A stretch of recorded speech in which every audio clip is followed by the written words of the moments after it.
भरोसा अगर खुद पर हो तो आपकी ताकत बन जाता है, और यही भरोसा अगर दूसरों पर हो तो कमजोरी बन जाता है। नमस्ते दोस्तों, मैं अनूप तिवारी आपके लिए एक छोटी सी कहानी के साथ। एक गांव में एक आदमी रहता था।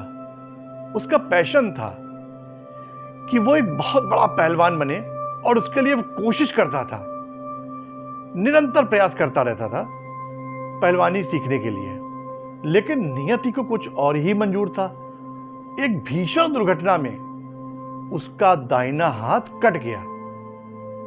अब उसके पास दो ही रास्ते थे, या तो वो जीवन भर उस कटे हाथ को लेकर रोता रहे, सबको बताता रहे कि मेरा हाथ कट गया, मैं पहलवान बनना चाहता था और नहीं बन पाया इस वजह से, या जो उसके पास है लेफ्ट हैंड उसके साथ ही कोशिश करे। तो दोस्तों, उसने उस चीज पर फोकस नहीं करा जो उसके पास नहीं थी, राइट हैंड। उसने उस चीज पर फोकस करा जो उसके पास थी, लेफ्ट हैंड। और इसी के साथ वो धीरे धीरे लेफ्ट हैंड के साथ प्रयास करता रहा, कोशिश करता रहा। उसे पता चला कि पास में एक गांव में एक अखाड़ा चलता है। वो अखाड़े में गया और उसने गुरुजी से प्रार्थना करी कि गुरुजी, मैं आपसे कुश्ती सीखना चाहता हूं, आपका शिष्य बनना चाहता हूं। गुरुजी ने उसको देखा और उसने देखा कि इसके तो दाहिना हाथ ही नहीं है, लेकिन उसके जज्बे को देखकर उन्होंने कहा कि मैं तुम्हें कुश्ती जरूर सिखाऊंगा और तुम चैंपियनशिप भी जीतोगे कुश्ती की, लेकिन मेरी एक शर्त है। तो उसने कहा, बोलिए, जो शर्त हो। कि जब मैं तुम्हें सिखाऊंगा तो तुम मुझसे कोई सवाल जवाब नहीं करोगे, चाहे मैं जैसे सिखाऊं। उसने कहा, ठीक है। और इसके बाद अगले दिन से वो नियमित रूप से अखाड़े में आने लगा, जमकर अभ्यास करने लगा। गुरुजी ने उसको दांव पेच सिखाना शुरू कर दिया। धीरे धीरे समय बीतता गया। उसने ये देखा कि गुरुजी बाकी लोगों को तो रोज नए नए दांव पेच सिखा रहे, लेकिन मुझे एक ही दांव पेच सिखाया है। धीरे धीरे समय गुजरता गया, साल भर हो गया, अभी भी वो वही दांव पेच सीख रहा था। एक दिन उसकी हिम्मत जवाब दे गई, उसका धैर्य जवाब दे गया, और वो गुरुजी के पास गया। बोला, गुरुजी, मुझसे कोई गलती हो गई क्या?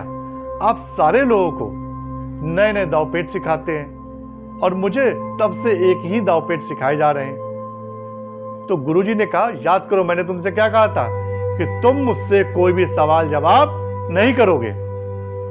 जाओ, जैसा मैं सिखा रहा हूं सीखो। इसके बाद वो चला गया और अभ्यास करने लगा। समय गुजरता गया, धीरे धीरे 2 साल गुजर गए।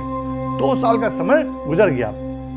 कुछ दिन बाद उसी गांव में एक बहुत बड़े दंगल का आयोजन किया गया। उसमें बहुत आसपास के गांवों के बहुत बड़े बड़े पहलवानों ने हिस्सा लिया, और इस पहलवान ने भी हिस्सा लिया जिसका हाथ नहीं था। दंगल शुरू हुआ। जब इसका नंबर आया तो इसका सामना जो था एक ऐसे पहलवान से था जिसने अभी तक इस टूर्नामेंट में एक भी कुश्ती नहीं हारी थी। कुश्ती शुरू हुई और इसने उस दांव पेच का इस्तेमाल करा जो इसके गुरुजी ने इसको सिखाया था, और थोड़ी ही देर में इसने कुश्ती जीत ली।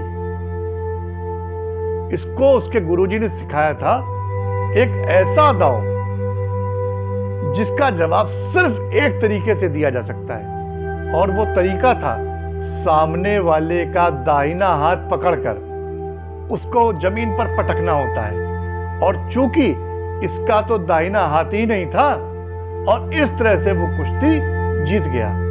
और यही जो उसकी जीवन की सबसे बड़ी कमजोरी थी, उसी को उसने अपनी ताकत बना ली और कुश्ती का विजेता बन गया।